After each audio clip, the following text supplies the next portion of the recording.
Анда эмесе эмки сөз Эрбаев Алишер Ташбаевич. Сөз сизде. Рахмат, Медер Куланбекович. Саламатсыздарбы бүгүнкү жыйындын катышуучулары. Курманкул Токтуралиевич, сиз жакшы мына башкы прокуратуранын жетишкендиктери жөнүндө токтолуп кеттиңиз. Ага токтолбой эле коелу. Бирок сиз өзүңүздүн баяндамаңызда анан кийин буга чейинки былтыр сиз жыйын өткөзгөндө жалпы жумура элге айткансызда, бизде могу жаңы кодекстерди кабыл алып атып, бизде 45 000 козголгон иш бар. Ошолордун бардыгын инвентаризация кылабыз депчи. Ошо 45 000 козголгон иш эмне болду? Канчасы токтотулду, канчасы сотко кетти? Ушуну айтып койсоңуз.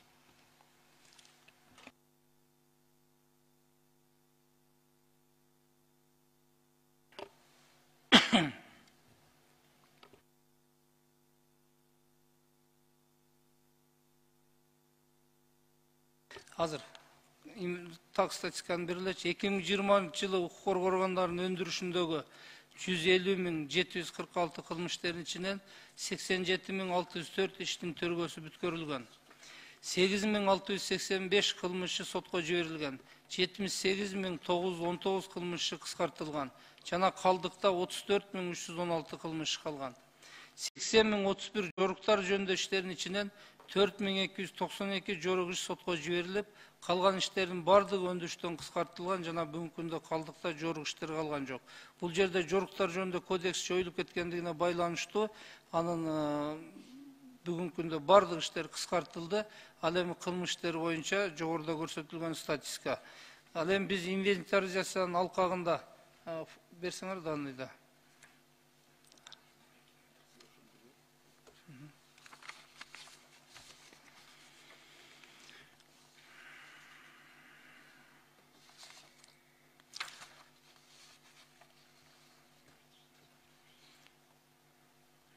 Укук коргоо органдарынын өндүрүшүндөгү кылмыштердин, жоголгон кылмыштердин жалпы саны 4028 кылмыш түзүп, жүргүзүлгөн иш чаралардын натыйжасында 3962 кылмыш калыбына келтирилген.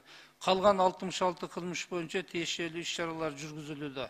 Бул жерде жоголгон иштер 4028 деген жана арыз боюнча да катталган, ал арыз эле ойдон калган, тергөөчүлөр ба эсеп учету жок кылмыштерди ушунча санда жоготкон да. Бүгүн ошолордун арыздын калыбына келтирип, ал эми 66 иш боюнча бүгүн иш чаралар жүргүзүлүп жатат. Эми бул жерде Ички иштер министрлиги, улуттук коопсуздук кызматы, прокуратура боюнча сандар бар, ал мааниси жокко дейм сизге окуп бериштин. Рахмат. Кийинки суроодо өзүңүздүн баяндамаңызда айткан жоксузда, аскер прокуратурасы боюнча кандай жумуштар жасалып атканынчы? Аскер прокуратурасы боюнча дагы чындыгында сиз баяндамага маани берип отурупсуз. Ошол бөлүгүн эртеңки залда дагы кошумчалайын деген ойдон мен кыскартып айттым эле. Аскер прокуратурасында бүгүнкү күндө жалпы прокуратура сыяктуу эле тергөөсү бар, жалпы көзөмөл иретинде. Булар боюнча статистиканы айтып кетсем сизге, 2020 жылы жалпысынан 418 кылмыш катталган. 2020 жылга салыштырмалуу 128 кылмышка же болсо 30,6% көп катталган. Анын ичинен 52 кылмыш оор, бул 12,4% түзөт, 34 өзгөчө оор, бул 8,1% түзөт катталган кылмыштер боюнча. Куралдуу күчтөрүндө кылмыштын абалынын кескин көбөйүшү аскер прокуратура органдары тарабынан аскер кызматкерлер арасында болуп жаткан кылмыштуу аракеттерге бөгөт коюу иш чараларынын активдештирилгенин белгилеп кетсек болот.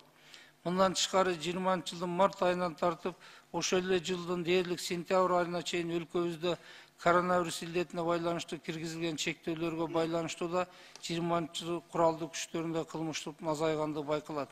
Бунда 21 жылдарда текшерүү мораторийди билесиз, ошол боюнча Ош-Назар боюнча да көп текшерүүлөр болгон жок. Бирок аскер прокуратурасында дагы жанагындай арыздын негизинде биз текшерүү иштерин жүргүзүп, аныкталгандар боюнча кылмыш иштери козголуп атат. Кийинки суроо. Өзүңүзгө маалым болгондой, биз 93 жылдан бери ОСРдин мүчөсүбүз да. Ошонун бүт бардыгы исполнениясы контроль Генеральный прокуратурага белгиленген да. ОСРде штаб-квартирасы 1 жылда 2 жолу өткөзөт да жыйын. 3 жылда bir жолу отчет алат. Ошол жерге барып Генеральный прокуратура жанагы отчетун тапшырат. Ошонун негизинде Кыргыз Республикасында 25-26 указдар бар. Андан кийин 170 токтом чыккан өкмөттүк. Былтыр 180 токтом чыкты. Ушунун негизинде биздин мамлекетке дүйнө жүзүндө жана Transparent International деген жана башка коомдор оценка берет да, индекс коррупция депчи. Биз азыр 144-орындабыз. Азыркы күнгө чейин ушул жанагы план АКМ деп коет, антикоррупциондук мер, министерстволук ведомство бул жок. Прокуратура тарабынан сиздер кандай жумуш жасалды, аны өзүңүздүн отчетуңузда айткан жоксуз да. Ошого токтолуп кетесизби? Өзүмдүн отчетумда мезге коррупциялык иштер боюнча, коррупция менен күрөшүү боюнча айтып жатып, жана коррупция жөнүндөгү мыйзамдын бүгүн оңдолуп жазылган долбоору сунушталганды боюнча окуп кеттим. Өзүңүз билесиз, коррупция менен күрөшүү критерийлерин бүгүн башкача көз караш менен карашыбыз керек. Эгерде кабыл алынып калса, биз ошол тартипте жаңыча иш алып барабыз.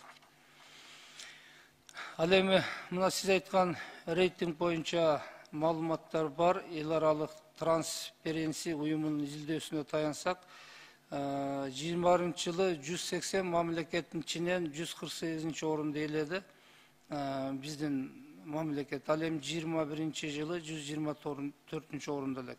Бул былтыркы жылга Кыргызстан 100 баллдын ичинен 27 балл алганда. Бунун методикаларын кандай аныкталарын толук сиздерге окуп айтып бериштин кажети жок. Ар кандай критерийлер бар да. Эл аралык коомчулук кандай баалайт, кандай баа берет, бунда өзүнчө өзгөчөлүктөр бар.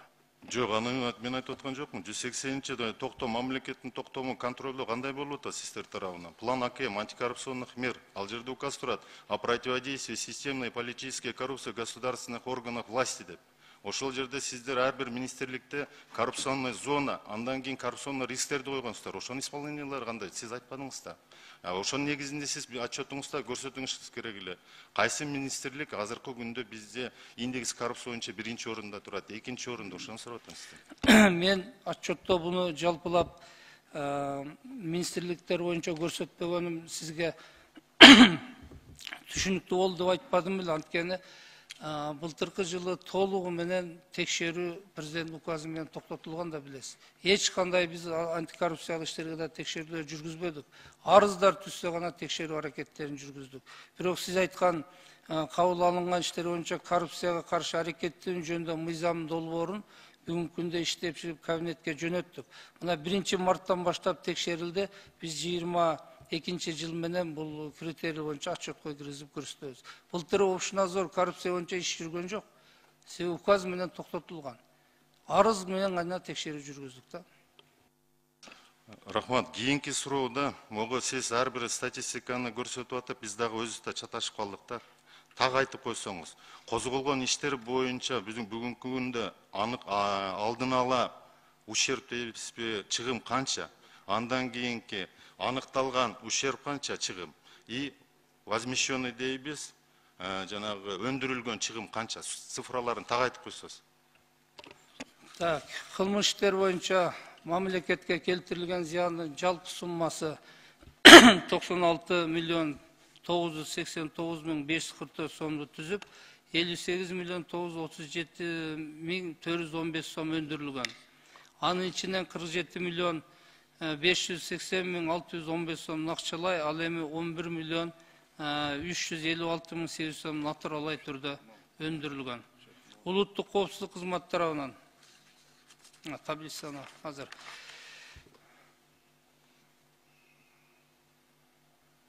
кылмыш иштер боюнча жалпысынан сизге мына бөлүп айтып берейин. Жалпы сумма 4 миллиард 556 миң 878 миң 590 сом. Анын ичинен 4 миллиард 278 миң 353 миң 420 сом өндүрүлгөн. Прокуратура органдары 259 миллион 833 миң сом 250 сом аныкталган зыян, өндүрүлгөн 259 миң 728 миң 950 сом. Ички иштер министрлиги 96 миллион 989 миң 549 сом аныкталган, өндүрүлгөн зыян 58 миң 937 миң 415 миң сом. Улуттук коопсуздук кызматы 3 milyar 956 milyon 841 bin 968 som. Öndürülgen 3 milyar 872 milyon 818 bin 843 somdu tüzöt.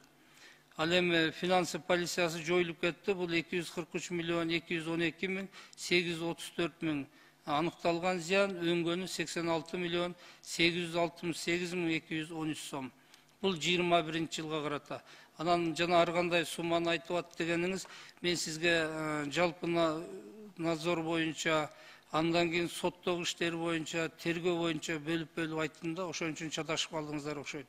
Ал эми быйылкы ушул өндүрүлгөн суммага мына УКнын жакшы жыйынтыктары боюнча мен быйылкы жылдагы 3 айлыкты салыштырып суммасын да айтып бердим да сизге, просто айырмасын. Мына сиз жогоруда көрүп аткан суммалардын менен азыркы сумманын айырмасы бар да, бул кодекстердин жетишкендиги. Рахмат. Андан кийинки суроо, мына биз өзүңүздөргө маалым болгондой, жакында жерлерде шайлоочулар менен жолугушуп келдик да. Мен мисалы Алапка чаткалга барып ушул жерде жергиликтүү бийлик менен катышуусу менен сиздердин кызматкерлердин катышуусу менен дагы чоң жыйындарды өткөздүк. Ошол жерде эл сурады да. Алапка чаткал боюнча 27 кылмыш иши козголгон экен да, жакынкы 3-4 жылдын ичинде. Ошол жерден сиздин кызматкерден сураганда бизде азыр бир дагы козголгон иш жок деди. Общий ущерб 380 миллион экен. Эч кимди жоопка да тартылбаптыр, бүт иштер кызгарылып кеткен, эмне болгон дайыны жок. Ушуну өзүңүз бир контролдоп коесузбу? Андан сырткары, анан эл айтып атат. Мына дейт, 6 жылдын ичинде Алабукада 3 жолу аким өзгөрдү дейт. 2 жолу улуттук коопсуздук кызматынын начальниги, милицияныкы дагы 2 жолу өзгөрүлдү. 6 жылдан бери прокуратуранын кызматкерлери же ротация болбойт, же чоңойбоду, же кичинербеди дейт да. 27 уголовный деланын дайыны жок. Жерлер сатылып атат деп квитанцияларын көтөрүп жүрөт. Трансформация болбогон жерлерди сатып бериптир. 160 жакын алтын кен бар, алардан экология боюнча жана башка жанагылар боюнча канча деген кайрылуулар түшүп атат, ал жок дейт. Тендер өткөзбөстөн акчаны которуп берген жана фактылар бар, ал боюнча кайрылганбыз, иш козголду, бирок жыйынтыгы жок дейт ал боюнча. Урматтуу Алишер Ташбаев, ким дейт? Ошону айтпайбыз деген адамды. Факты менен айтсаңыз, мен факты менен жооп. Факт боюнча айтайын. Азыр жок болсо, мен сизге жазып берем.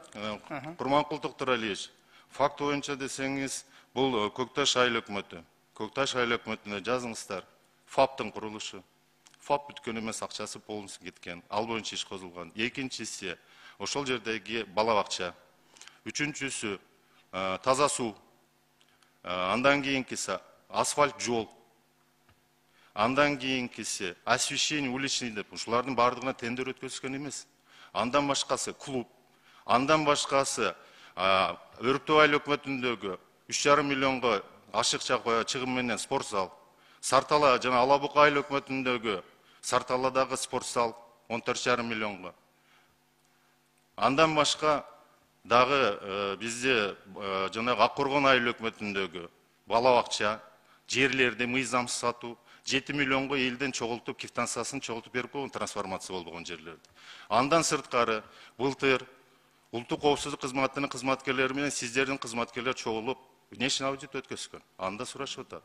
8 айыл өкмөттөн, бул Алабукадагы 8 айыл өкмөт болсо, ошол жерден өнүктүрүү фондунун акчасын туура эмес жеп койду, мондай болду, козголгон боюнча деп акты түзүлүп атат. Ошол боюнча азыркы күнгө чейин бир дагы факты жок. Дагы кандай сизге факты керек?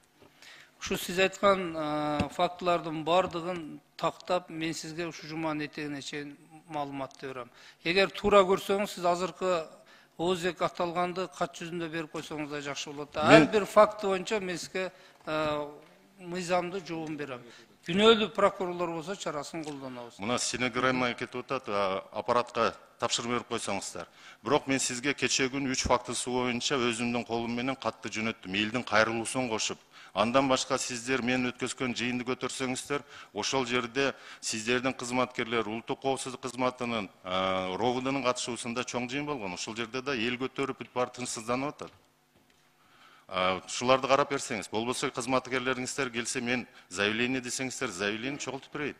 Бул жерде чоң эгоист акча канча жылдан бери туура эмес иштетилип келген жөнүндө сөз болуп атат. Рахмат. Ишиңиздерге келип. Рахмат сизге. Азыркы айткан фактыларыңыз боюнча биз ушул жуманын этегинде кандай абалда экени жөнүндө маалымат беребиз.